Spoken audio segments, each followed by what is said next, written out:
Hello friends, कसे आहात सगळे? मी आकाश कवडे स्वागत करतो तुमच्या सर्वांचं माझ्या यूट्यूब चॅनलमध्ये, ज्याचं नाव आहे गुरुराज कॉमर्स. गुरुराज कॉमर्स एक पाऊल मराठी विद्यार्थ्यांकडे. मित्रांनो, आज मी तुमच्यासाठी घेऊन येत आहे तो एक महत्त्वाचा व्हिडिओ आहे आणि तो व्हिडिओ आहे 12th कॉमर्सच्या विद्यार्थ्यांसाठी. 12th कॉमर्स आणि यामध्ये आपण सब्जेक्ट बघत आहेत बुक कीपिंग अँड अकाउंटन्सी.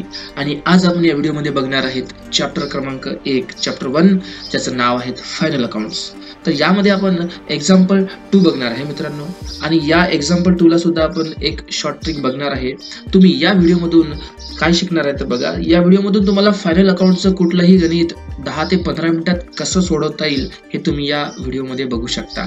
तर जे काही मी तुम्हाला शॉर्ट ट्रिक सांगत आहे त्या ट्रिकचा नक्की वापर करा, आपल्याला एक्झामिनेशन मध्ये खूप फायदा होऊ शकतो. तर व्हिडिओ अगदी शेवटपर्यंत बघा. नवीन असाल चॅनलला सबस्क्राईब करा.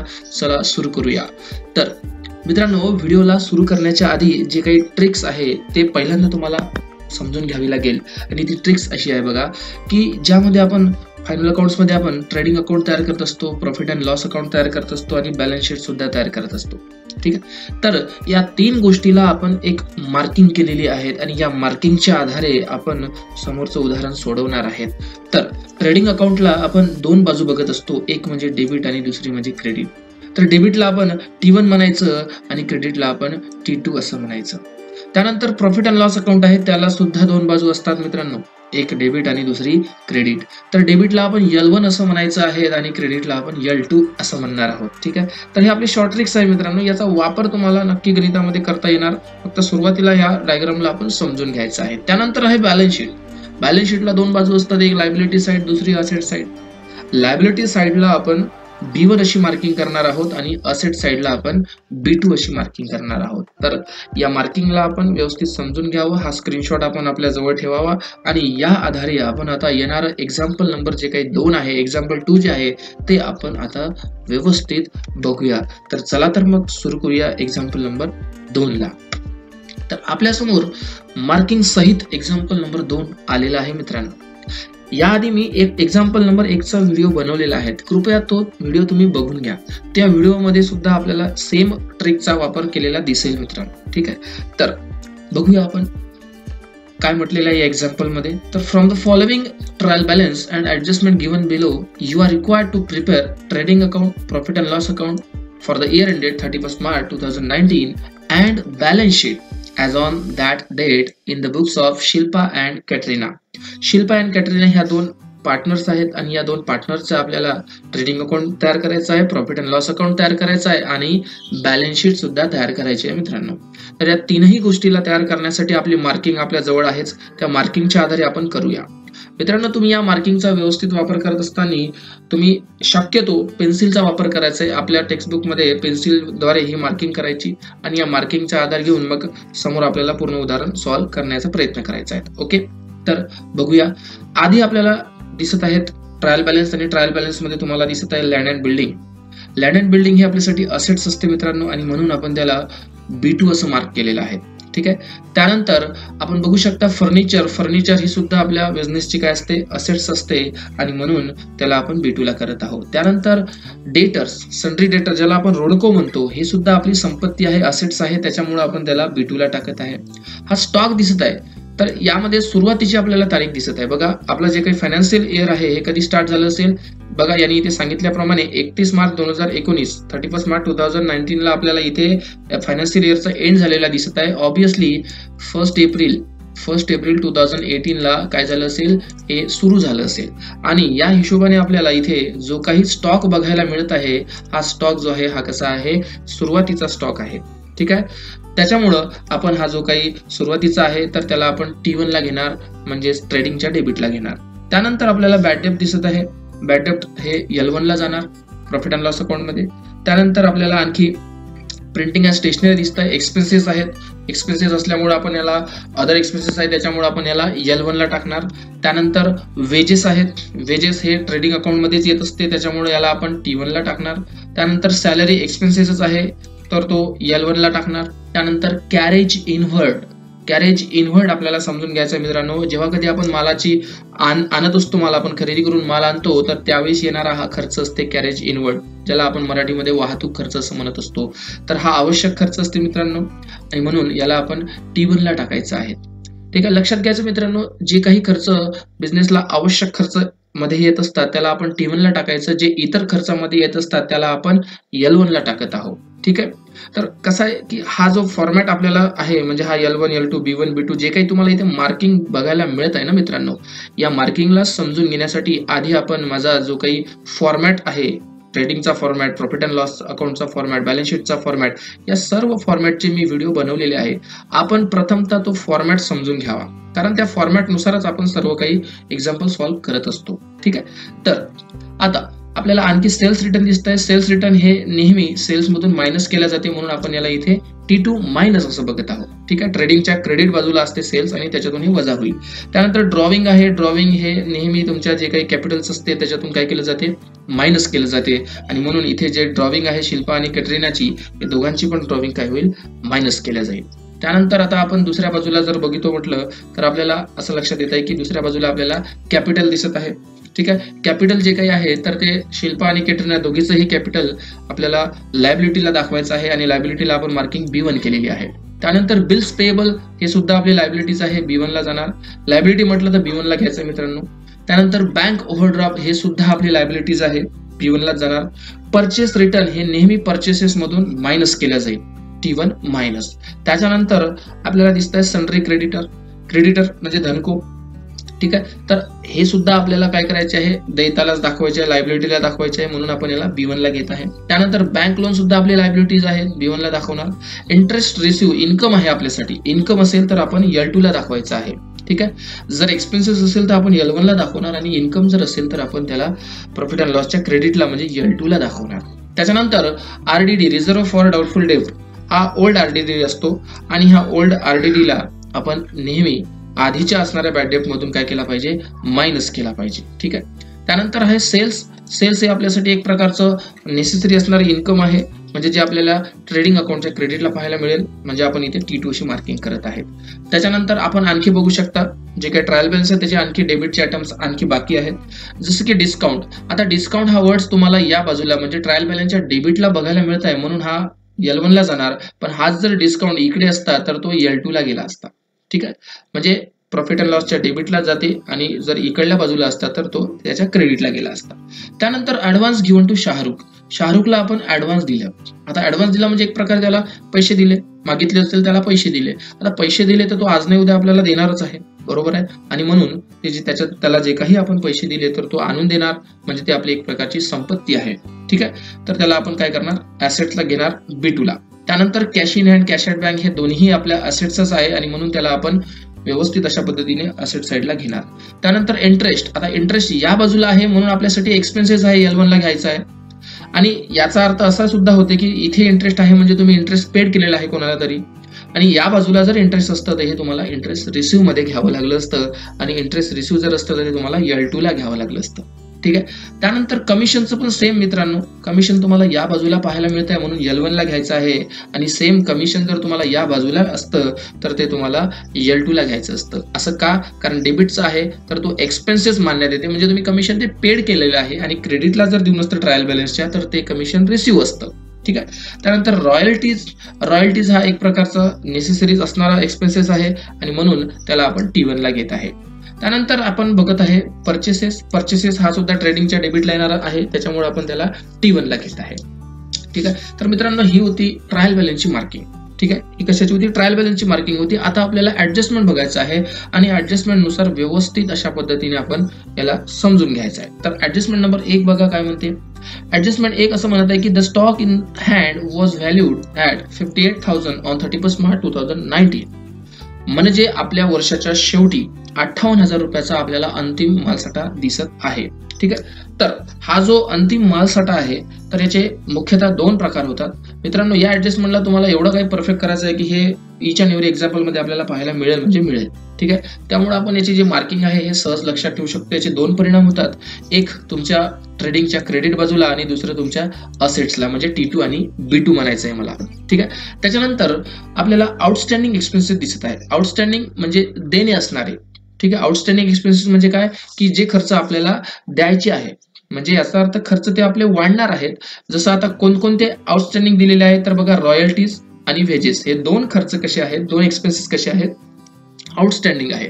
आता हे दोन्ही आउटस्टँडिंग आहे, तर पहिल्यांदा आपल्याला दोघांचा विचार करायचा आहे की हे दोघं आपण कोण्या साईडला टाकलेले आहे. तर बघा रॉयल्टीचा जर आपण विचार केला तर रॉयल्टी आपण टाकलेली आहे T1 बाजूला, त्याला एक स्टार करायचा आहे. स्टार कशासाठी, तर आपल्याला लक्षात आलं पाहिजे की या आयटम्सवर ऍडजस्टमेंट आहे. ठीक आहे. आणि आपण इकडल्या बाजूला बघू शकता वेजेस, तर आपण वेजेसला पण पाहू शकता, वेजेसला पण आपण T1 लाच टाकलेलं आहे. दोन्ही आयटम T1 चेच आहे. तर आउटस्टँडिंगचा जर अर्थ होते देणे, आणि देणे असल्यामुळे तो खर्च आपला वाढणार आहे, आणि खर्च वाढणार आहे म्हणजे तो प्लस होईल, T1 प्लस रॉयल्टी आणि वेजेस मध्ये प्लस होईल. आणि दुसरी गोष्ट, देणेचा अर्थ देयता म्हणजे लायबिलिटीज होते, आणि म्हणून त्याला आपण B1 ला दाखवायचं आहे. तर अशा पद्धतीची याची मार्किंग होणार. ही सुद्धा ऍडजस्टमेंट आपल्याला मित्रांनो मॅक्झिमम उदाहरणामध्ये पाहायला मिळेल, त्याच्यामुळे याला सुद्धा आपण व्यवस्थित केलेलं बरं राहील. त्यानंतर ऍडजस्टमेंट नंबर 3 बघा काय म्हणते, की सॅलरी पेड इन ऍडव्हान्स. आता सॅलरी जे काही आहे ते आपण कुठे टाकलेलं आहे, बघू शकता आपण सॅलरीला आपण L1 ला टाकलं. ज्या ज्या गोष्टीवर ऍडजस्टमेंट आहे त्याला मी स्टार करत आहे मित्रांनो. तुम्ही सुद्धा स्टार करायचं एक्झामिनेशन मध्ये, कारण तुमच्या लक्षात येईल की या सर्व याच्यावर काय आहे, ऍडजस्टमेंट आहे. आपल्या हाताने कसं होते मित्रांनो, त्या पेपरच्या 3 तासामध्ये आपण एवढं घाईघाईमध्ये सॉल्व्ह करण्याचा प्रयत्न करतो की आपली एखादी ऍडजस्टमेंट राहून जाते, किंवा एखाद्या याच्यामध्ये आपलं कमी जास्त घेण्यात येते. त्याच्यामुळे हा स्टार आपल्याला महत्वाचा आहे, की प्रत्येक आयटम सांगेल की याच्यावर स्टार केला म्हणजेच त्याच्यावर ऍडजस्टमेंट आहे. ठीक आहे. तर आपण सॅलरीचा विचार करत आहे, तर सॅलरी पेड इन ऍडव्हान्स आपण आपल्या स्टाफला काय केली, सॅलरी ऍडव्हान्स मध्ये पेड केलेली आहे, म्हणजे जास्तची त्यांना सॅलरी 2000 रुपयाची दिलेली आहे. तर आता ऍडव्हान्स सॅलरी आपण द्यायला तर नव्हती पाहिजे, पण दिली, याचा अर्थ तो कसा आहे, प्रीपेड एक्सपेन्सेस मानण्यात येतो. कसा, प्रीपेड. तर नेहमी लक्षात ठेवा, प्रीपेड एक्सपेन्सेस हे काय केले जाते, मायनस केले जाते, म्हणजेच आपण त्याला सॅलरी मधून मायनस करणार. आणि सॅलरी मधून मायनस केल्याच्या नंतर जे काही आपण प्रीपेड एक्सपेन्सेस करत असतो ते आपली असेट्स असते, आणि म्हणून त्याला आपण B2 ला टाकत असतो. ठीक आहे. त्यानंतर फोर्थ ऍडजस्टमेंट आपण बघत आहात. फोर्थ ऍडजस्टमेंट हे आपल्यासाठी थोडीशी हेक्टिक होणार आहे, तर थोडंसं व्यवस्थित समजून घ्या. ही ऍडजस्टमेंट मॅक्झिमम टाइमला तुम्हाला पेपरमध्ये रिपीट होताना दिसेल, तर बघायचं आहे. फोर्थ ऍडजस्टमेंट काय म्हणते, create a provision for bad डेब्ट ऑफ ₹1000. आता आपण जर एवढंच वाचलं मित्रांनो, तर आपल्याला असं लक्षात येत आहे की बॅड डेब्टला एक प्रकारची प्रोव्हिजन करायला सांगत आहे. आपण लक्षात घ्या मित्रांनो, बॅड डेब्ट कोण्या बाजूला टाकलं, बॅड डेब्ट आपण टाकलेलं आहे प्रॉफिट अँड लॉसच्या डेबिट बाजूला, राईट, L1 ला. आता हे म्हणायचं आहे की 400चं इथे बॅड डेब्ट आहे, आणि आधी आपल्याला 400चं असताना सुद्धा इथे आणखी 1000 रुपयाचं करायला सांगत आहे. याचा अर्थ आपलं बॅड डेब्ट इन्क्रीज होणार, म्हणजे याचा अर्थ बॅड डेब्ट आपलं प्लस होत आहे, L1 प्लस. आणि बॅड डेब्टचा संबंध तुमच्यावाल्या डेटर सोबत असतो. कोणासोबत असतो, डेटर सोबत असतो. आणि म्हणून त्यामुळे जे काही आपलं बॅड डेब्ट जसं जसं वाढत जाईल तसं तसं आपले डेटर्स काय होत जाईल, कमी होत जाईल. कारण जे पैसे देणारे लोक असतात ते काय असतात, पैसे आपले बुडवत असतात, आणि म्हणून ते मिळत नाही, म्हणून ते B2 मायनस होत आहे. हा झाला एक परिणाम या 1000 रुपयाचा. आता समोर जर आपण बघितलं तर काय दिसतं आपल्याला, बघा, रिझर्व्ह फॉर डाऊटफुल डेब्ट. आता रिझर्व्ह फॉर डाऊटफुल डेब्ट आपल्याला इथे सांगत आहे, तर रिझर्व्ह फॉर डाऊटफुल डेब्ट 3% ऑन सन्ड्री डेटर्स असा शब्द दिलेला आहे. आता हे जे पर्सेंटेज काढायचं असते, तर हे नेहमी नेट तुम्हाला डेटरवर काढावे लागतात. नेट डेटर तुम्हाला शोधावे लागतात. Sir, what is the meaning of net debtors? बघा, नेट डेटर्स म्हणजे असे की ज्यावर सर्व ऍडजस्टमेंट प्लस मायनसच्या सर्व घेऊन जे काही ऍट द एंड शिल्लक राहतात त्याला आपण नेट डेटर्स असं म्हणत असतो. तर हे जे पर्सेंटेज आहे हे आपण सर्वात लास्ट त्या डेटरवर घ्यायचे असते. तर हे आपल्याला व्यवस्थित कॅल्क्युलेशन मी समजून थोड्या वेळाने सांगणारच आहे. ठीक आहे. त्यामुळे व्हिडिओ तुम्हाला व्यवस्थित केअरफुली बघायचा आहे मित्रांनो. तर याची पहिल्यांदा मार्किंग काय होणार हे बघायचं आहे, याचा इफेक्ट काय होणार हे बघायचं आहे आपल्याला. तर बघा, याचा इफेक्ट होणार मित्रांनो, पहिला की जे काही रिझर्व्ह फॉर डाऊटफुल डेब्ट आहे, तर याच्यामुळे आपलं जे काही बॅड डेब्ट आहे हे नेहमी वाढतच जाते. काय होत असते, वाढतच जात असते. आणि दुसरी गोष्ट असं आहे की जे काही बुडवणारे लोक आहे, पैसे जे न देणारे लोक आहे, हे आपले नेहमी पैसे बुडवत गेल्यामुळे ते जे डेटर्स आहे ते काय होत असते, कमी कमी होत असते. म्हणजे B2 मायनस. L1 प्लस कुठे करायचं आहे, बॅड डेब्ट मध्ये. B2 मायनस कुठे करायचं आहे, तुमच्या सन्ड्री डेटर्स मध्ये. ठीक आहे. तर ते 3% कसं काढायचं हे आपल्याला थोड्या वेळाने कळणारच आहे. त्यानंतर शेवटची ऍडजस्टमेंट आहे, depreciate land and building by 5% and furniture by 10%. तर आपल्याला बिल्डिंग आणि फर्निचर या दोघांवरही डेप्रिसिएशन म्हणजे घसारा सांगितलेला आहे. तर लक्षात घ्या मित्रांनो, याचे इफेक्ट लक्षात घ्या की डेप्रिसिएशनमुळे आपल्याला काय होत असते, एक प्रकारचं नुकसान होत असते. ठीक आहे, लॉस झाल्यासारखं होत असते. आपली असेट्स एक प्रकारे काय होत असते, एक प्रकारे कमी कमी होत असते. त्याच्यामुळं आपण प्रॉफिट अँड लॉसच्या डेबिट बाजूला आपण हा काय करणार, पहिला इफेक्ट दाखवणार L1 साईडला.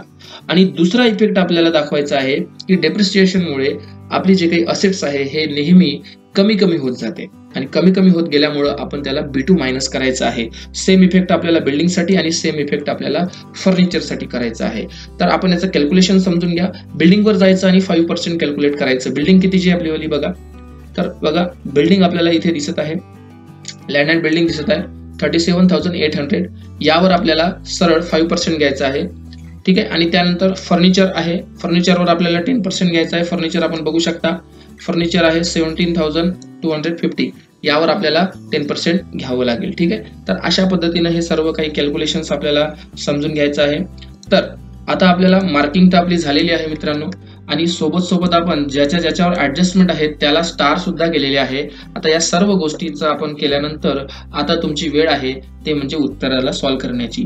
तर एक्झामिनेशन मध्ये तुम्ही फटाफट हे मार्किंग पेन्सिलनं करायचं आहे आणि पटापट मार्किंग झाल्याच्या नंतर याला सॉल्व्ह करायचं आहे. विदिन 5 मिनिट्स मध्ये हे मार्किंग आपली झालीच पाहिजे मित्रांनो. ठीक आहे, आणि मग समोरच्या 10 ते 15 मिनिटाच्या आत आपल्याला उदाहरण सुद्धा सोडवता येणं गरजेचं आहे. ठीक आहे, तर जे काही माझे स्टुडंट्स आहेत त्यांना मी या पद्धतीची मार्किंग शिकवत असतो आणि या मार्किंगच्या आधारे माझे जे काही विद्यार्थी आहे हे 15 मिनिटाच्या आत जवळपास 10 मिनिटात सुद्धा ते विद्यार्थी मोठ्यात मोठं फायनल अकाउंटचं एक्झाम्पल सॉल्व्ह करत असतात मित्रांनो.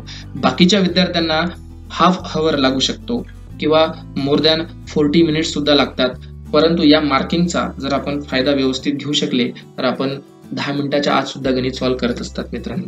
ठीक आहे, चला मग आपण याच्या उत्तराला समजून घेऊया. तर आता याचं उत्तर बघूया. तर सर्वात आधी आपल्याला बनवायचं आहे ट्रेडिंग अकाउंट. ठीक आहे, तर आपण ट्रेडिंग अकाउंट सुरुवातीला इथे बघत आहे, व्यवस्थित हेडिंग वगैरे द्यायचं. In the books of Shilpa and Katrina trading and profit and loss account. आता सुरुवातीला ट्रेडिंग अकाउंट आपल्यासमोर मी इथे दाखवत आहे, नंतर प्रॉफिट अँड लॉस अकाउंट. ठीक आहे, आणि for the year ended 31 March 2019 जे काही आहे ते आपल्याला व्यवस्थित घ्यायचं. डेबिट साईडला डेबिट लिहायचं, क्रेडिटला क्रेडिट लिहायचं. हे सर्व लिहिणं याच्यासाठी आहे की याच्यामुळे सुद्धा आपला 1.5 मार्क्स गायब होऊ शकते जर आपण हे लिहिलं नाही व्यवस्थित तर. ठीक आहे, तर आता आपल्या मार्किंग नुसार आपण समजून घेऊ की आपण या बाजूला ट्रेडिंग अकाउंटच्या डेबिटला T1 म्हटलेलं आहे आणि क्रेडिटला आपण T2 असं म्हटलेलं आहे. आता या पद्धतीने आपल्याला समोर चालायचं आहे.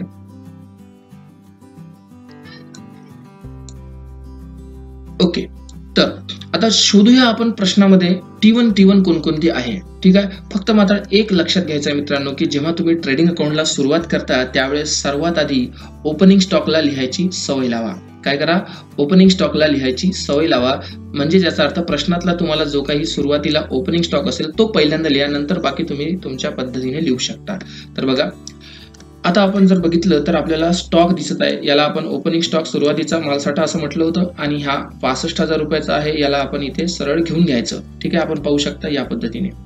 त्यानंतर आता T1 चे तुम्ही कोणतेही पद घ्या सिरियल प्रमाणे, ते पटापट आपण घेऊन घेऊ. बघा, जसं आता T1 ला तुम्ही बघायला गेलं तर तुम्हाला प्रश्नामध्ये पहिल्यांदा वेजेस दिसलं.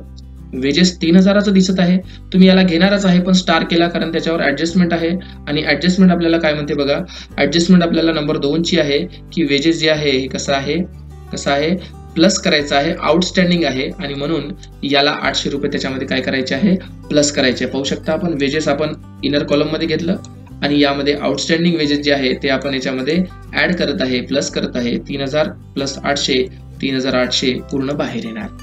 त्यानंतर मित्रांनो आपण जर बघितलं तर आपल्याला याच्यामध्ये T1 चा आणखी कॅरेज इनवर्ट दिसत आहे, तर याला आपण घेऊन घेऊ. 4,000चं कॅरेज इनवर्ट आहे, तर या पद्धतीने आपण 4,000चं कॅरेज इनवर्ट इथे बघत आहोत. आपण मित्रांनो क्वेश्चन प्रमाणे चालत आहे, क्वेश्चन प्रमाणे आपण सिरियल प्रमाणे लिहित आहे. यामध्ये आपल्याला जे काही बुक्स मध्ये हे उत्तर पाहायला मिळत आहे तर हे आडव्या तिडव्या स्वरूपात लिहिलेलं आहे, परंतु आपण क्वेश्चन मध्ये जे दिलेलं आहे आपण त्या पद्धतीने चालत आहोत. ठीक आहे, ओके. त्यानंतर आता आपल्याला आणखी T1 बाजूला काय मिळत आहे बघा. T1 बाजू इकडली मला संपलेली दिसत आहे. आणखी जर इकडे बघितलं तर मला T1 बाजूला रॉयल्टी दिसत आहे, त्याच्यावर सुद्धा ऍडजस्टमेंट आहे कारण आपण स्टार करून ठेवला. तर बघा, रॉयल्टी 2,000ची इनर कॉलम मध्ये घेऊ आणि त्यामध्ये आपल्याला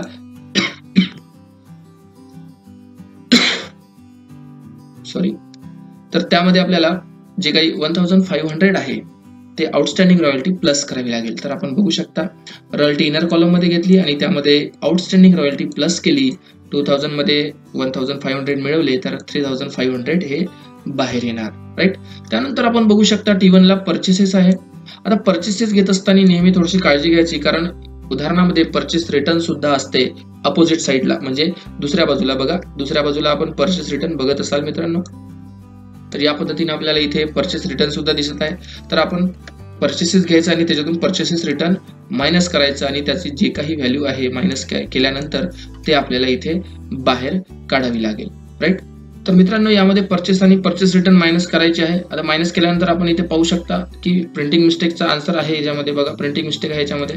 तर आपण बघू शकता परचेसेस जे आहे तर ते परचेसेस आपल्याला पाहायला मिळाली होती या बाजूला 50,000 आणि परचेसेस रिटर्न जे आहे ते आपल्याला मिळालेले आहे 1480. तर जेव्हा कधी आपण 50,000 मधून 1480 मायनस करतो त्यावेळेस आपल्याला इतकं मोठं आन्सर नाही येणार. हा जो काही 0 आहे हा एक्स्ट्रा प्रिंट झालेला आहे आपल्या बुक्समध्ये, तर तो आपण तेवढा अवॉइड करावा. ठीक आहे. ओरिजिनल आन्सर किती राहणार त्याचं 48,852. ठीक आहे. त्यानंतर आपण जर बघितलं तर आपल्याला आणखी T1 साइड काहीही दिसत नाहीये. आता आपल्याला बघायचं आहे T2 साइड. ओके. तर T2 साइडला आपण बघणारच आहोत. बघा T2 साइडला आपल्याला काय काय दिसतंय. तर T2 साइडला आपल्याला या बाजूला सेल्स दिसत आहे. आता सेल्स घेताना सुद्धा आपल्याला गडबड नाही करायची आहे, कारण सेल्समध्ये सेल्स रिटर्न असते आणि ते आपल्याला मायनस करायचं असते. तर आपण पाहू शकता जे घेतलं मित्रांनो त्याला तुम्हाला टिक करायची आहे, म्हणजे आपलं जे सर्व आपण घेत आहोत ते झाल्यासारखं होऊन जाईल. 120 मधून हे 2000 काय करायचे मायनस करायचे आहे. तर बघा सेल्स मधून सेल्स रिटर्न मायनस केलं आणि जे काही ओरिजिनल आन्सर आहे ते आपण बाहेर काढलं. त्यानंतर आपण T2चं जर आणखी बघितलं सुरुवातीपासून तर इकडे काहीही दिसत नाहीये. या बाजूला जर बघितलं मित्रांनो तर आपल्याला T2 साइडला ऍडजस्टमेंट नंबर 1 दिसत आहे आणि हे आहे क्लोजिंग स्टॉकशी संबंधित. क्लोजिंग स्टॉक आहे आपल्याला 58,000. ठीक आहे. तर आपण 58,000 चा क्लोजिंग स्टॉक इथे आपण लिहित आहे मित्रांनो. तर अशा पद्धतीने तुम्ही T1 आणि T2 चे सर्व जे काही मार्किंग्स आहेत ते कव्हर केलेले आहेत. आपण पाहू शकता एकही T1 आणि T2 ची मार्किंग आपल्याला आता पाहायला मिळणार नाही. आता वेळ आलेली आहे हे जे अकाउंट्स आहे ट्रेडिंग अकाउंट याला बंद करण्याची. तर मित्रांनो जेव्हा कधी आपण ट्रेडिंग अकाउंटचा विचार करणार तर त्यावेळेस पहिल्यांदा हे सर्व झाल्याच्या नंतर आपल्याला जे काही याची क्रेडिट बाजू आहे ते किती येते आणि डेबिट बाजू हे आहे किती येते हे आपल्याला पहिल्यांदा बघावं लागेल. ठीक आहे. चला बघूया. तर आपण मित्रांनो जेव्हा कधी क्रेडिटची टोटल कराल तर आपल्याला मिळेल 176. ठीक आहे. 1,76,000 आणि आपण डेबिटची टोटल करायची आहे मित्रांनो आणि डेबिटची टोटल किती येते आपण चेक करू शकता. ठीक आहे. तर मित्रांनो आपल्या असं लक्षात येईल की जेव्हा आपण क्रेडिटची टोटल केली तेव्हा 1,76,000 आली आणि ज्यावेळेस आपण डेबिटची टोटल केलेली आहे त्यावेळेस आपल्याला लक्षात येणार की 1,24,820 या पद्धतीने येणार. आपण जेव्हा याचं जे काही आपण बघणार रूल्स प्रमाणे की ज्यावेळेस आपल्याला जी बाजू जास्त मिळेल त्यावेळेस ते अकाउंट त्या बाजूनेच बंद होत असते आणि आपण इथे बघू शकता की यामध्ये क्रेडिट बाजू जास्त आहे आणि क्रेडिट साइडने हे अकाउंट बंद होणार आणि आपण याच्यामधून आता आपली याची मायनस जर आपण करून बघितली तर मायनस केल्यानंतर मित्रांनो आपल्याला असं लक्षात येईल की जे काही फरक आहे तो येणार 51,180. तर मित्रांनो हा जो फरक आहे हा जो डिफरन्स आहे याला आपल्याला ग्रॉस प्रॉफिट असं म्हणायचं आहे. का बरं ग्रॉस प्रॉफिट म्हणायचं आहे? कारण तो डिफरन्स या बाजूला येत आहे, कारण आपली डेबिट बाजू कशी होती कमी होती आणि म्हणून 51,180 हा जो इथे डिफरन्स मिळालेला आहे आपण याला ग्रॉस प्रॉफिट असं म्हणायचं आहे. आय होप तुम्हाला हा डिफरन्स जो आहे तो कळला असेल मित्रांनो. ठीक आहे. तर यामध्ये तुम्हाला एक पॉइंट नोट करून घ्यायचा आहे, तो म्हणजे तुम्हाला यामध्ये परचेसेस दिलेला आहे आणि परचेस रिटर्न दिलेला आहे आणि याची जी व्हॅल्यू आपल्याला बुक्समध्ये पाहायला मिळत असेल तर ती रॉंग व्हॅल्यू आपल्याला पाहायला मिळत होती. त्याला व्यवस्थित राईट करून घ्यायचं आहे. त्याचा व्यवस्थित आन्सर येणार 48,520. ठीक आहे. तर आपण हे व्यवस्थित करून बघा, आपल्याला नक्की जे काही आकडेवारी आहे ते व्यवस्थित मिळणार. तर मित्रांनो आता जे काही तुम्ही ग्रॉस प्रॉफिट काढला तर या ग्रॉस प्रॉफिटच्या नंतर आता आपल्याला या ग्रॉस प्रॉफिटला ट्रान्सफर करावं लागेल दुसऱ्या अकाउंटमध्ये आणि दुसरा अकाउंट आहे profit and loss account. Right. तर प्रॉफिट अँड लॉस अकाउंट मध्ये आपण याला घेऊन घेऊ. तर या बाजूला आहे ते डेबिट साइडला, तर प्रॉफिट अँड लॉस अकाउंट जेव्हा आपण स्टार्ट करणार त्यावेळेस ते जाणार क्रेडिट साइडला. पाहू शकता आपण या बाजूला क्रेडिट साइडला. ठीक आहे. तर B/D म्हणजे ब्रॉड डाऊन, त्याला आपण काय केलं ब्रॉड डाऊन केलं, इकडे घेऊन घेतलं. ओके, तर आता आपल्याला सुरुवात इथे झालेली आहे प्रॉफिट अँड लॉस अकाउंटला, आणि या इकडल्या बाजूला आपण L1 ची बाजू असं म्हणायचं आहे आणि इकडल्या बाजूला आपल्याला L2 ची असणारी बाजू म्हणायची आहे. ओके, तर हे प्रॉफिट अँड लॉस अकाउंट आता आपल्याला बनवायचं आहे. तर L1 बाजू आपण चेक करू. आता सुरुवातीला L1 बाजूला बघायचं आहे. L1 चा जर विचार केला तर आपल्याला बॅड डेट दिसत आहे. बॅड डेट आपल्याला 400 रुपयाचा दिसत आहे. आता 400 रुपीज आपण घेणार, पण त्याच्यावर स्टार आहे म्हणजे ऍडजस्टमेंट आहे, तर ऍडजस्टमेंट नंबर जी काही आपली 4th आहे ते आपल्याला बघायचं आहे. तर बघू शकता आपण ऍडजस्टमेंट नंबर 4th मध्ये असं म्हटलेलं आहे की सुरुवातीला बॅड डेटला 1000 रुपये घ्यायचे आहेत आणि ते आपण 1000 रुपये त्याच्यात प्लस करायचे आहेत. तर आपण पाहू शकता बघा इथे बॅड डेट घेतलेलं आहे जे आपल्याला गिवन होतं 400चं, आणि त्यामध्ये जे आता आपण 1000 रुपयाचं आहे ते प्लस केलेलं आहे. त्यानंतर आता आपल्याला आणखी त्याच ऍडजस्टमेंट मध्ये सांगितलेलं आहे की रिझर्व्ह फॉर डाऊटफुल डेट. आता हे रिझर्व्ह फॉर डाऊटफुल डेट 3% आपल्याला काढायचं आहे, पण हे जे 1170 तुम्ही इथे बघत आहे, तर हा आपल्याला प्रश्न आहे की नेमके आले तर आले कसे आले. तर मित्रांनो लक्षात घ्या, सुरुवातीला तुम्हाला ह्या 3% समजून घेण्यासाठी तुम्हाला स्वतः हे जे डेटर्स आहेत 40,000 चे हे समजून घ्यावे लागेल या पद्धतीने. तर आधी आपण 40,000 चे डेटर्स घेण्यासाठी रफ मध्ये कॅल्क्युलेशन करू शकता. 40,000 चे तुम्ही डेटर घेतल्यानंतर डेटरवर जेवढ्या काही ऍडजस्टमेंट आहे त्याचा विचार करायचा आहे. डेटरवर ऍडजस्टमेंट बाकी कुठल्याही नाही, फक्त आणि फक्त 4th नंबरचीच ऍडजस्टमेंट अशी आहे जी डेटरवर परिणाम करत आहे. आपण मगाशी म्हटल्याप्रमाणे या ऍडजस्टमेंटचा डेटरवर परिणाम कसा होते की डेटर त्याच्यामुळे कमी होते. म्हणजे पहिल्यांदा आपल्याला इथून 1000 मायनस करायचे आहे. ठीक आहे, तर 1000 मायनस करू म्हणजे याचा अर्थ आपल्याला इथे मिळत आहे 39,000, आणि 39,000 झाल्याच्या नंतर बाकी कुठल्याही ऍडजस्टमेंट नसल्यामुळं आपल्याला हे जे 3% आहे हे आता आपल्याला या 39,000 वर घ्यावे लागेल. तर या 39,000 ला आपण नेट डेटर्स असं सुद्धा म्हणू शकतो. तर ज्यावेळेस तुम्ही याच्यावर 3% घ्याल मित्रांनो, त्यावेळेस आपल्याला आन्सर मिळेल 1170. तर हे आपल्याला व्यवस्थित इथे घ्यायचं आहे आणि याचे 2 परिणाम आपल्याला घ्यायचे आहे. एक परिणाम आपण आता बॅड डेट मध्ये प्लस करत आहोत आणि एक म्हणजे आपण असेट्स मधून या पद्धतीनेच तिकडे मायनस करणार आहोत. ठीक आहे, आय होप आपल्याला हे कळालं असेल. आता 1170 कशाला हे कळल्यानंतर आपण याला काय करणार, त्या बॅड डेट मध्ये प्लस करत आहे मित्रांनो. ठीक आहे, हे किती पर्सेंट आहे, 3% वाला आपण काढलेला आहे, आणि कसं काढलं काय काढलं हे आपल्याला लक्षात आलं असेल. तर या सर्व जे काही बॅड डेटचे आयटम्स आहे हे जर आपण प्लस केले तर आपल्या असं लक्षात येईल की 2570 हे टोटल बॅड डेट आपल्याला पाहायला मिळेल. आणखी सुद्धा आपल्याला बॅड डेट संपलेलं नाहीये मित्रांनो. आपण जेव्हा ट्रायल बॅलन्स बघितली तर ट्रायल बॅलन्स मध्ये आपल्याला इथे एक ओल्ड आरडीडी आपल्याला सुरुवातीला माहिती होता आणि तो आहे 1000चा. हा आपण त्याच्यातून काय केला पाहिजे, मायनस केला पाहिजे. तर बघू शकता आपण ओल्ड आरडीडी जो आहे तो आपण इथे मायनस करत आहोत. तर या पद्धतीने मायनस करून तुमचं जे काही ओरिजिनल जे काही आहे बॅड डेट ते आपण सर्व करून प्लस मायनस करून बाहेर काढलेलं आहे 1570. त्यानंतर आपल्याला आणखी बघायचं आहे L1 चे कुठले आयटम्स आहे. तर L1 चा आयटम्स आहे सॅलरी. सॅलरी आपण इनर कॉलम मध्ये घेणार कारण ऍडजस्टमेंट आहे. ऍडजस्टमेंट नंबर 3 बघू शकता आपण की यामध्ये सॅलरीचे जे काही आहे तर हे ऍडव्हान्स सॅलरी आहे, प्रीपेड सॅलरी म्हणू शकतो तुम्ही त्याला. तर तो त्याच्यातून काय झालं पाहिजे, मायनस झाले पाहिजे. ठीक आहे, 5000 मधून 2000 काढले तर 3000 बाहेर येऊन जाईल. त्यानंतर आपण बघू शकता L1 चे आणखी कोणते आहे. तर L1 चे आपण प्रिंटिंग अँड स्टेशनरी आपण एक इथे पाहत आहे 4000 रुपीजचं. तर आपण प्रिंटिंग अँड स्टेशनरीला डायरेक्टली घेऊ शकतो कारण त्याच्यावर कुठल्याही पद्धतीची ऍडजस्टमेंट नाही आहे. ओके, त्यानंतर आपण L1 चा आणखी जर विचार केला तर या बाजूला तुम्ही डिस्काउंट पाहू शकता, इंटरेस्ट पाहू शकता आणि कमिशन सुद्धा पाहू शकता. 3 आयटम्स तुम्ही सरळ घेऊ शकता, याच्यावर कुठलीही ऍडजस्टमेंट नाही आहे. काय काय, डिस्काउंट, इंटरेस्ट आणि कमिशन बघू शकता आपण. डिस्काउंट, इंटरेस्ट आणि कमिशन आपण याला फटाफट घेऊ शकता या पद्धतीने. त्यानंतर आपण आणखी जर बघितलं तर आपल्याला काय दिसते बघू शकता. L1 ला काय दिसतंय, तर मला या बाजूला म्हणजे ट्रायल बॅलन्सला L1 आता बाकी काहीही राहिलेले दिसत नाहीये. आता आपल्याला बघायचं आहे ऍडजस्टमेंटकडे. ऍडजस्टमेंट पहिल्यामध्ये नाहीये, दुसऱ्यामध्ये नाहीये, तिसऱ्यामध्ये, चौथ्यामध्ये होतं तर ते आपण घेतलेलं आहे. आता ऍडजस्टमेंट नंबर डायरेक्टली 5th नंबरची आहे डेप्रिसिएशन. आणि डेप्रिसिएशन आपण मगाशीच समजून घेतला होता की डेप्रिसिएशनचे 2 आयटम्स आहे, एक लँड अँड बिल्डिंगवर आणि दुसरा फर्निचरवर. तर या दोघालाही आपण L1 साइडला म्हणजेच प्रॉफिट अँड लॉसच्या डेबिटला घेत आहोत. बघू शकता आपण डेप्रिसिएशन व्यवस्थित काढायचं. आपण डेप्रिसिएशन ज्याच्यावर सांगितलं त्यावर व्यवस्थित आपल्याला काढायचं आहे, टोटल करून त्याला बाहेर काढायचं आहे. तर अशा पद्धतीने हा डेप्रिसिएशन आहे. त्यानंतर आपण बघू शकता आणखी L1 साइडला काहीही आता नाही राहिलेलं आहे, त्याच्यामुळं L1 साइड आपली कंप्लीट झालेली आहे. आता आपल्याला L2 साइड बघायचं आहे. तर L2 साईडला जर विचार केला तर आपल्याला इंटरेस्ट रिसिव्ह दिसत आहे, बस एवढंच आपल्याला दिसतंय इंटरेस्ट रिसिव्ह. आणि या बाजूला जर आपण आणखी बघितलं तर L2 साईड आपल्याला काहीही दिसत नाहीये. चला एवढंच आहे तर आपण त्याला घेऊन घेऊ इंटरेस्ट रिसिव्ह. ओके, तर हे सर्व L1 आणि L2 झाल्याच्या नंतर तुम्हाला आणखी जसं आपण या पद्धतीने इकडे केलेलं आहे की ट्रेडिंग अकाउंटमध्ये कसं केलं की डेबिटची टोटल वेगळी केली, क्रेडिटची टोटल वेगळी केली आणि जी बाजू जास्त होती त्यामध्ये आपण काय केलं ते अकाउंट बंद केलं. सेम काम तुम्हाला इथे सुद्धा करायचं आहे.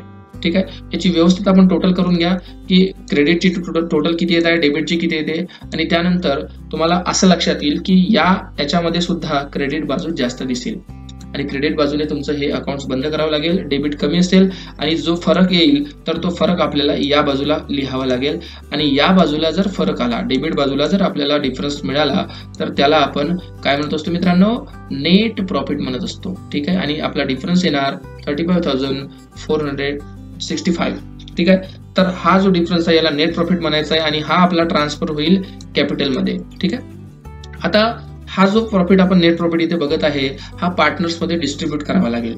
आता पार्टनर मध्ये डिस्ट्रीब्यूट करण्याची सुद्धा आपल्याला मेथड्स लक्षात ठेवावी लागेल की जेव्हा कधी आपण एक्झाम्पल वाचता मित्रांनो तर एक्झाम्पल मध्ये तुम्हाला पार्टनरचं जे काही प्रमाण आहे, जो काही रेशो असते त्यांच्या प्रॉफिट डिस्ट्रीब्युशनचा तो दिलेला आहे हे चेक करावं लागेल. आणि जर नसेल तर तो आपल्याला इक्वल प्रमाणामध्ये घ्यायचा आहे, इक्वल घ्यायचा आहे, सारखा घ्यायचा आहे. तर आपण जर हे एक्झाम्पल पूर्ण डिटेल आणखी जर बघितलं तर आपल्याला याच्यामध्ये असं काहीही सांगितलेलं नाही आहे.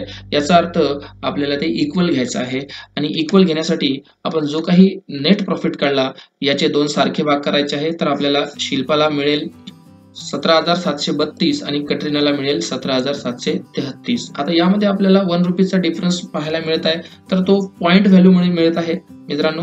तर तो काही म्हणजे फार विशिष्ट असा मोठा काही बदल नाही आहे, त्याच्यामुळं इट इज ओके, तेवढं आपण मॅनेज करू शकतो. राईट, तर हा जो काही नेट प्रॉफिट आपण इथे बघत आहे तर हा नेट प्रॉफिट जे काही पार्टनर्स कॅपिटल आहे ह्या दोघांच्या याच्यामध्ये सुद्धा प्लस केला जाईल. राईट, तर अशा पद्धतीने आपण इथे 2 अकाउंट कव्हर केलेले आहे, एक ट्रेडिंग अकाउंट, दुसरं प्रॉफिट अँड लॉस अकाउंट. आता आपल्याला बघायचं आहे बॅलन्स शीट. मित्रांनो बॅलन्स शीटची स्क्रीन आपल्या समोर दिसत आहे.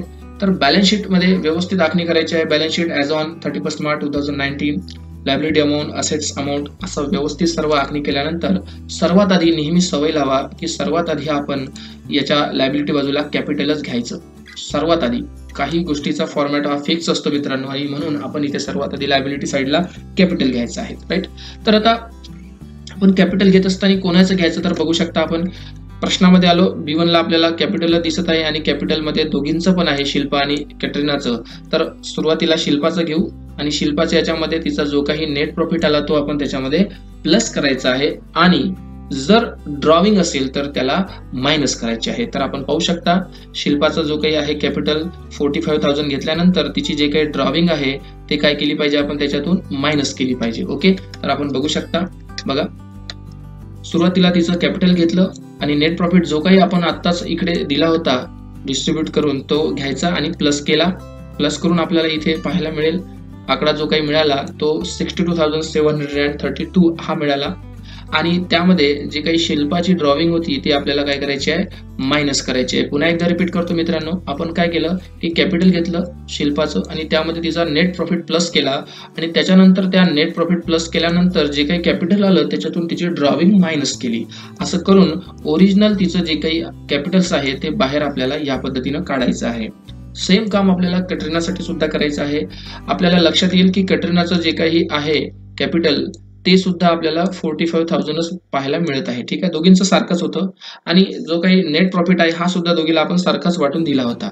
ओके, फक्त फरक आहे ड्रॉविंगचा. तर ड्रॉविंग कटरीनाची आपण पाहू शकता ती सुद्धा मायनस करायची आहे 3,000. ओके, तर आपण याला इथे घेऊ शकता. बघा सुरुवातीला तिचं आपण कॅपिटल घेतलं, नेट प्रॉफिट प्लस केला, प्लस करून जे काही तिची ड्रॉविंग होती ते आपल्याला त्याच्यातून मायनस करायचे आहे आणि अशा पद्धतीने आपण कॅटरीनाचं सुद्धा जे काही कॅपिटल्स आहे हे आपण बाहेर काढलेलं आहे. त्यानंतर आपल्याला आणखी बघायचं आहे हे सर्व झाल्याच्या नंतर कॅपिटल गोष्ट झाल्याच्या नंतर आता आपल्याला B1 चे आणखी कोणकोणते आयटम्स आहे हे बघायचं आहे. तर बघू शकता आपण बिल्स पेएबल आहे आणि बँक ओव्हरड्राफ्ट आहे, दोघांना डायरेक्ट घेऊ शकता तुम्ही. तर बघा बिल्स पेएबल आणि बँक ओव्हरड्राफ्ट. ठीक आहे, आपण प्रश्नाच्या सिक्वेन्स नुसार चालत आहे मित्रांनो. ठीक आहे, त्यानंतर आणखी बघू शकता B1 ला आणखी काय काय आहे. सनरी क्रेडिटर्स आहे, बँक लोन आहे. ठीक आहे, चला घेऊन टाकू आपण याला. सन्ड्री क्रेडिटर्स आणि बँक लोन या दोघांना आपण इथे घेतलेलं आहे. त्यानंतर आणखी बघूया आपल्याला B1चं काय काय दिसत आहे. तर B1चं आपल्याला या बाजूला सध्या तरी काही आता दिसत नाही. या इकडे जर बघितलं तर आपल्याला फक्त आणि फक्त आता ऍडजस्टमेंट बघावं लागेल. आणि ऍडजस्टमेंट आपल्याला नंबर 2 ची सांगत आहे की आउटस्टँडिंग काही एक्सपेन्सेस आहे, एक रॉयल्टीचा आहे आणि दुसरा वेजेसचा आहे. दोघांनाही घेऊन टाकू B1 साईडला. तर आपण बघा आउटस्टँडिंग मध्ये वेजेस आणि रॉयल्टी दोघांनाही घेतलं, टोटल करून बाहेर काढलं. त्यानंतर आपण जर प्रश्नाला आणखी बारकाईनं बघितलं तर एकही B1चं आपल्याला दिसणार नाही, कारण संपलेले आहे. आता वेळ आलेली आहे B2 साईडला घेण्याची. B2 साईडला आपल्याला घ्यायचं आहे. ठीक आहे मित्रांनो, B2 साईडला आता जे जे असेल ते आपण सर्व B2 साईडला आपण घेऊन टाकू. ठीक आहे, तर आपण सर्वात आधी जर B2 ला बघितलं तर लँड अँड बिल्डिंग आपल्याला दिसत आहे. ठीक आहे, लँड अँड बिल्डिंगला आपण इनर कॉलम मध्ये घेणार, कारण ऍडजस्टमेंट आहे. सेम काम फर्निचर साठी सुद्धा करणार, याच्यासाठी सुद्धा ऍडजस्टमेंट आहे. आणि या दोघांवरही ऍडजस्टमेंट नंबर 5 जे आहे ते आहे की त्या दोघांचंही डेप्रिसिएशन जे आपण काढून ठेवलेलं आहे ते मायनस करायचं आहे.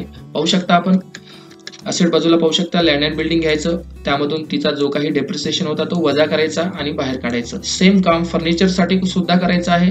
फर्निचर मधून त्याचा डेप्रिसिएशन मायनस करून बाहेर काढायचं आहे. त्यानंतर आणखी आपण जर बघितलं तर आपल्याला B2 साईडला काय दिसते बघा, सन्ड्री डेटर दिसते. हा महत्वाचा आयटम्स आज आपल्याला बघायचा आहे. मी पुन्हा एकदा रिवाइज करतो, तसं आपण रफ मध्ये आता बोललो होतो तरी सुद्धा आपण पुन्हा बघायचं आहे. तर बघा डेटर्सला आपल्याला 40,000 चे डेटर्स घ्यायचे आहे. त्यानंतर याच्यावर जेवढ्या काही ऍडजस्टमेंट असेल त्याचा विचार करायचा. तर यावर ऍडजस्टमेंट आहे 4th नंबरची. काय म्हणते की याच्यातून 2 गोष्टी वजा झाल्या पाहिजे, मायनस करायच्या आहेत. एक 1000 रुपयाचं तुमचं बॅड डेप्ट आणि दुसरं रिझर्व्ह फॉर डाउटफुल डेप्ट 3% वाला. तर ह्या दोन्ही गोष्टीला आपण मायनस करायचं आहे. पाहू शकता आपण बघा, आधी आपण डेटर्स घेतले, त्यानंतर त्याच्यातून जे काही 1000 चे मायनस करायला सांगितले ते घेतले, म्हणजे 39,000 चे आपले डेटर्स आलेले आहेत. आणि जो काही पर्सेंटेज सांगितला होता आरडीटीचा हाही मायनसच करायचा आहे, पण हा 3% कोणावर काढायचा होता, 39,000 वर काढायचा. तर आपल्याला आन्सर मिळेल 1170. हे याच्यातून मायनस केल्यानंतर या पद्धतीने तुमचे डेटर्स बाहेर येऊन जाईल. त्यानंतर आपण बघू शकता मित्रांनो आणखी आपल्याला काय काय B2 ला बघायला मिळत आहे. तर या बाजूला जर बघितलं तर मला सर्व B2 आपण घेतलेले दिसत आहे. त्यानंतर इकडे जर आपण बघितलं तर आणखी आयटम्स आहे, advance given to Shahrukh, cash in hand, cash at bank. तर या सर्व गोष्टी आपल्याला इथे तिन्हीच्या तिन्ही घेऊन घ्यायच्या आहेत. बघू शकता आपण advance given to Shahrukh, cash in hand आणि कॅश ॲट बँक या पद्धतीने आपण याला घ्यायचं आहे. त्यानंतर आणखी आपण बघू शकता B2 काय राहिलेला आहे. तर इकडले सर्व ट्रायल बॅलन्स संपलेले आहे. ऍडजस्टमेंट नंबर 1 आपल्याला इथे दिसत आहे, ते घ्यायचे आहे. तर ऍडजस्टमेंट जे काही 1 आहे ते क्लोजिंग स्टॉकशी संबंधित आहे, ते आपण घेऊन टाकू. Closing stock 58,000. त्यानंतर आणखी आपण जर बघितलं मित्रांनो तर यामध्ये आपल्याला ऍडजस्टमेंट 3 नंबरची जी आहे ते आपल्याला दिसत आहे आणि ते कशाची आहे, ऍडव्हान्स सॅलरीची आहे 2000ची, ते आपण घेऊन घ्यायची आहे. तर आपण पाहू शकता ऍडव्हान्स सॅलरी 2000. तर आता जर आपण आणखी चेक केलं पूर्ण प्रश्नाला तर सर्व आयटम्स आपण घेतलेले आहे, एकही आयटम्स आपण सोडलेला नाही आहे. आणि व्यवस्थित अशा पद्धतीने आपण पूर्ण गणिताला मार्किंग सहित समजून घेण्याचा प्रयत्न केला. आणि ऍट द एंड तुमची जे काही बॅलन्स शीट आहे हे दोन्ही बाजूनी टॅली झाली पाहिजे आणि त्याची जे काही अमाऊंट आहे ते यायला पाहिजे 1,87,265. Both side must be equal, तेव्हाच तुमचं जे काही एक्झाम्पल आहे हे करेक्ट आहे असं मानण्यात येईल मित्रांनो.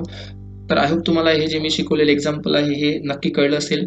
आपण व्हिडिओला अगदी शेवटपर्यंत बघितला मित्रांनो, त्याबद्दल धन्यवाद. थँक्स फॉर वॉचिंग मित्रांनो. चॅनलला सबस्क्राईब करा, लाईक करा आणि हा व्हिडिओ तुमच्या फ्रेंड्स सोबत शेअर सुद्धा करा. लवकरच भेटूया एका नवीन व्हिडिओ सोबत. तोपर्यंत टाटा आणि बाय बाय.